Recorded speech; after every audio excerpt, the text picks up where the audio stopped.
ఈరోజు బండి సంజయ్ కుమారుడైనటువంటి కొడుకుపైన రాష్ట్ర ప్రభుత్వం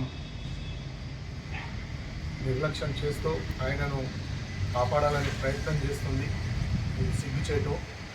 ఎవరైనా ఆడపిల్ల మీద అఘాత్యం చేస్తే, అత్యాచారం చేస్తే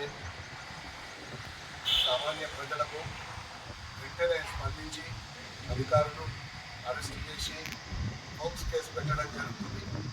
ఈ పత్రికా సమావేశం ద్వారా మేము కూడా డిమాండ్ చేస్తున్నాం.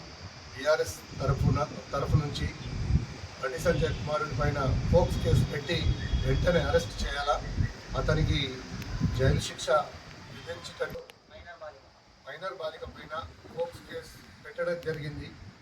4 రోజులైంది. 24 గంటల్లోనే అరెస్ట్ చేయాలా. పోలీస్ అధికారులు అరెస్ట్ చేయలేరు. ఎందుకంటే రాజకీయ అండదండతోని ఆయన కొడుకును సేఫ్ చేయాలని చూస్తున్నారు. కాబట్టి బీఆర్ఎస్ పార్టీ తరఫున మేము ఖండిస్తున్నాం.